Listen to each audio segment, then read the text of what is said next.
I'll make the following statement. This meeting of Cleveland City Council is a lawful meeting. Under section 605.04 of Codified Ordinances, no person with purpose to prevent or disrupt a lawful meeting shall do any act which obstructs or interferes with the due conduct of such meeting. Members of the public are invited to speak only under the rules set by this council. Disruptions, including but not limited to speaking out of turn and making loud noises and loud utterances, are in violation of the rules and interfere with the due conduct of this lawful meeting. Such disruptions may constitute a misdemeanor and a violation of section 605.04. Anyone who disrupts this lawful meeting in violation of the codified ordinances commits misdemeanors and is subject to prosecution.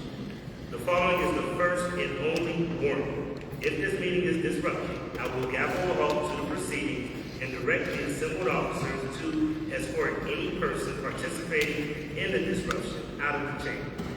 Once persons participating in the disruption are out of the chambers, the officers will close the doors and the disruptors will be handled as directed by the Director of Public Safety. The council proceedings will not begin again until those that participated in the disruption have left the chamber and the chamber doors are closed. Disruptors will not be allowed back in the chamber after the meeting resumes. Again, this is the first and only warning. Madam Clerk, dispense with adjournment. By Councilmember Conwell, that the reading of the minutes of the last meeting be dispensed with the journal approved, seconded by Councilmember McCoy. Thank you. We will now move to public comment. I will ask all council members to turn around and acknowledge the speakers. And once again, all of the speakers, please acknowledge your time. When you see the yellow, that means to wrap it up. When you see the red, that means that it is time to abruptly stop. And I will end your comments. First, we have Daryl Houston from Bedford Heights. He's here to talk about city issues. He's not representing anyone and not being paid by anyone. Mr. Houston, you have the floor. Good afternoon, everybody. Let me make sure his mic is on. Hello? Is his mic on? No. Can't hear. Can't hear.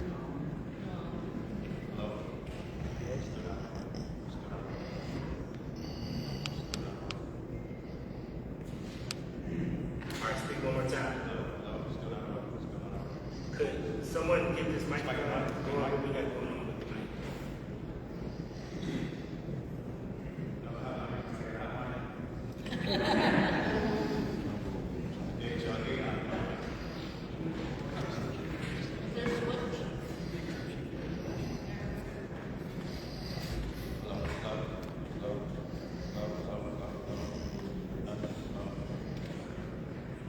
Are any of the mics, are the other mics working? Are the other mics working?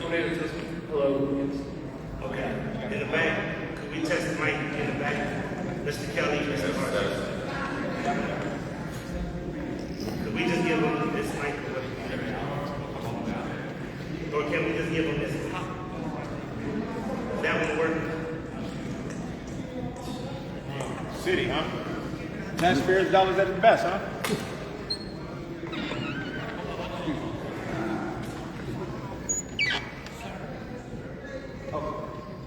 Sorry, Mr. President.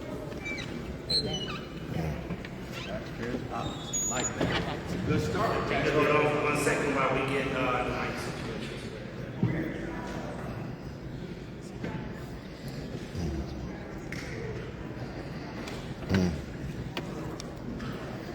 Is that mic, Councilman Moore, Councilman Kelly, is your mic? Is any mic back there?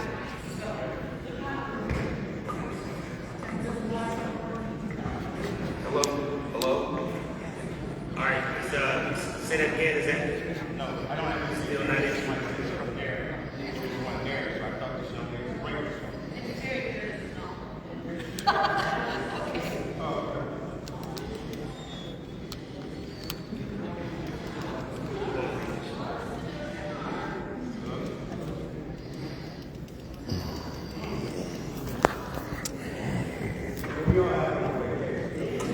What's this up?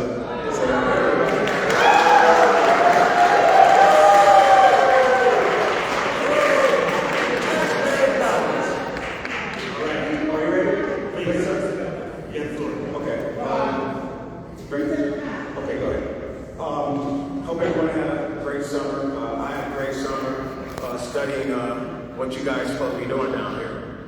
So today I want to acknowledge one of your colleagues, Richard Starr, for the way he dealt with the Garden Valley incident and the way he's continuing to deal with that. And I was prepared today to give him $1,000, but I didn't know the bylaws, and he just informed me that I have to put it in a check. So I will be giving Richard Starr a $1,000 check for his outstanding work in Garden Valley and his leadership with his youth.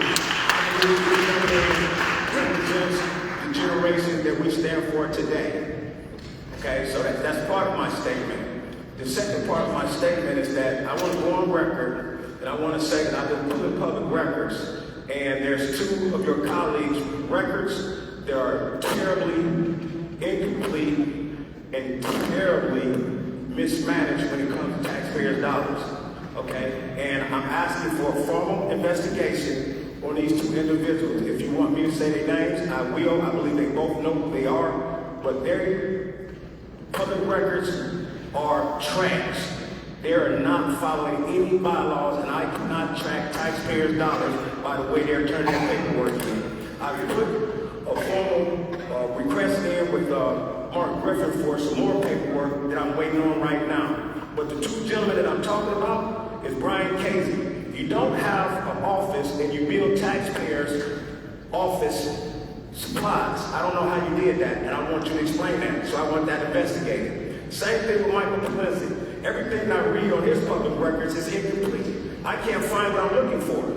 It's not there. And I know it's policies and procedures for these things. So I'm bringing it to Blaine Griffin's attention and Mark, the director, Griffin's attention, that I want these two gentlemen investigated, and I do not believe that neither one of these guys can pass an audit, a personal audit, okay? When we're talking about taxpayers' dollars, we ain't watching all the taxpayers' dollars. On two administrations, we just lost $620-something thousand. That was on Frank's administration and on Mr. Beard's administration. And when we talk about tax dollars, who's really watching our tax dollars? Because you guys are down here blowing a lot of tax dollars. And we had 2 years of rollover budgets, 22 and 23. You guys are full down here with money. Why is it not getting to the community? And why is it not going to the place it needs to go to? And why is Kingsland Bridge looking like it's ready to fall down? And why is Little Eastern Park a disaster out of the whole county? Okay? Let's hold up to some of our responsibility, because you guys ain't your taxpayers, y'all getting our money. Y'all getting paid off our money, but y'all ain't doing no job. And I want something done. Thank you. Next we have Ms. Brenda Bickerstaff. Ms. Bickerstaff is from Ward 9. She's here to talk about the Joe Jones allegations. She's representing citizens for safe Cleveland and not being paid by Congress. Bickerstaff, you have the floor. Good evening, everyone. I got some issues about the investigations. First of all, the council is using the law firm of McDonald and Hopkins, which was a firm for city council and a firm that's connected to the former Mayor Frank Jackson. Frank Jackson didn't like Joe Jones. So if there was a conflict, even though the law director said it's not, I'm disagreeing, they should have got another firm so it would be no issues. I'm concerned about the investigation, who, what, where, and how. I'm also concerned that it wasn't a fair investigation. See, this is how people get wrongfully convicted when you go through a court of law when it's a criminal case. And 37 people in this county was wrongfully convicted, Mr. Griffin, for crimes they didn't commit. So right now, I've already did it in writing to the law department, Rebecca. I want 1.9.43 of the revised code. I want the full, entire investigative file.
2028, the People's New Party, and she is not being paid by you. Good evening, everyone. Good evening, everyone. I'm a preacher. I like response. I like life in the room. I'm Amber, 2028, United States of America presidential candidate. And I'm here today because we don't need just a great America. We don't need mere change. We need a hopeful, whole America, representing heaven right here on earth, with America doing the good works. Some of the good works. Let's start out there. We need to change our football team to the overcomers so we can get some victory around it. Good works. Our Greater Cleveland Regional Transit Authority operators are working 8, 10, 12 plus hours with no breaks. We need to change that. That's inhumane. The disabled people do not have fair and equal opportunities on our public transportation. That must be corrected to be good work. We must not have marginalization. We must we must have a new trajectory, and we have to change this city, this state, this county, and this nation into another direction. We're not going to have marginalization and racial profiling on our transportation system. And I want to know what happened with the shooting that took place on the red line, because there's no fares being paid on the red line. For a new trajectory, Mayor, Bill, and council, and community. Dave's Supermarket on Shaker Square needs an update. The black employees and customers are not being conveniently treated in that store. Funding allocations must be completed with legislation to redirect the sale, trade, manufacture, and production of guns and drugs so we have homes and not halfway houses. It is unreasonable for me to report abuse, receive negative labels and no justice, while white female reports abuse and receives not only the law, but she receives the law even in her death. Greatness implies that one life is more important than another. Change is not yet complete. Every essential need must be met. So join me. My number is 216-466-2872. Let's make America hopeful, like heaven, right here on earth. Let's make America, Ohio, Cleveland. Let's make it found to be doing the good works. There's too many angry people. Let's come together. We have too much in common. Let's not be working so hard on our differences. Let's make America hopeful, like heaven, right here on earth. Let's make America found doing the good works. Clerk Fred, would you please give this to the attorney for the city? And let's see if we can work together. Thank you, Council President, and have a blessed evening, everyone. Thank you, Reverend.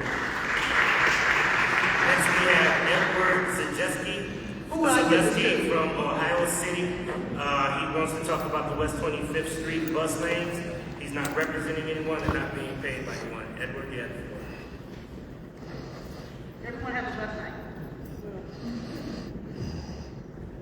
Good evening. I'm here tonight to speak in favor of the proposed bus lanes on West 25th, going from Detroit all the way to Brooklyn Center. I say this as a resident of Ohio City with family, small kids.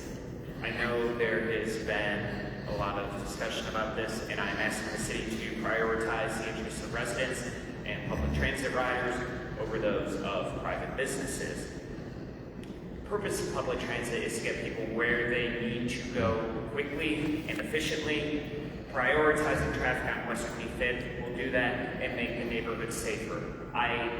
In the years that I have lived there, I cannot even count how many times I have been almost hit by a car from a driver that isn't paying attention. Happened to me today when I was walking to get a cup of coffee at 7:45 this morning. This isn't the first time, it's a pattern. I know there are some of the business owners that are trying to use safety and pedestrian safety to kill this project. The only thing that will help the residents of Ohio City is to give us actual working public transit and to make sure that it can connect us all the way, from the west side. There are hundreds of riders that take this bus route every single day. The biggest risk to pedestrians are cars. It's time to pick people over cars. Thank you. Next we have Chris Martin. Chris Martin is from Ohio City. He's here to talk about matters of public concern. He is not representing anyone and not being paid by anyone. Mr. Martin.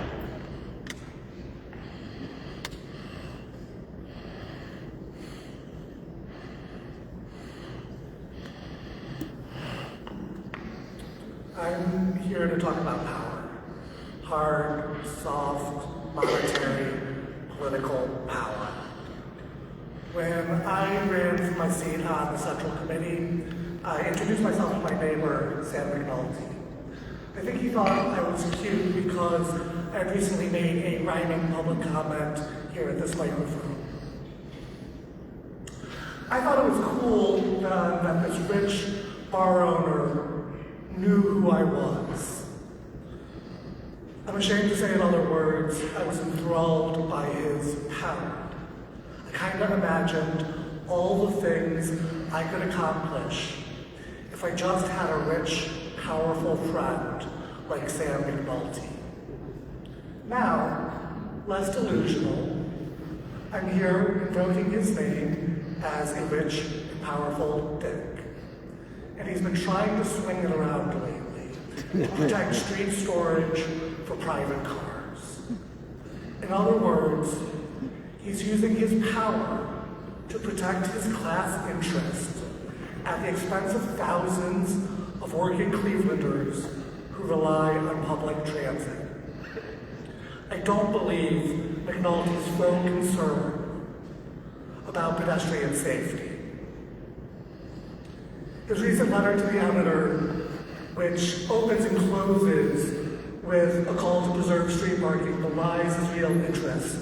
In any case, RTA has included in their 25X plan several layers of pedestrian protection.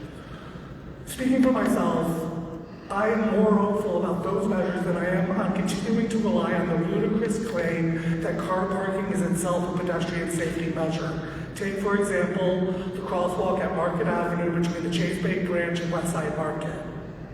This is my most commonly used crosswalk in the entire city. So often, cars parked adjacent to that crosswalk block traffic's view of me crossing the street. Though I have the right of way, cars make it dangerous to cross the street. Putting people over cars includes putting people over car parking. And particularly in this case, it means putting working people's interests ahead of the rich and powerful. Sam McNulty is rich and powerful. Sam McNulty gave to Mayor Bibb's re-election campaign and supports the mayor's former employee for city council. Sam McNulty, however, is wrong on this issue. Mayor Bibb should not let McNulty's power prevent him from doing the right thing by putting people over cars.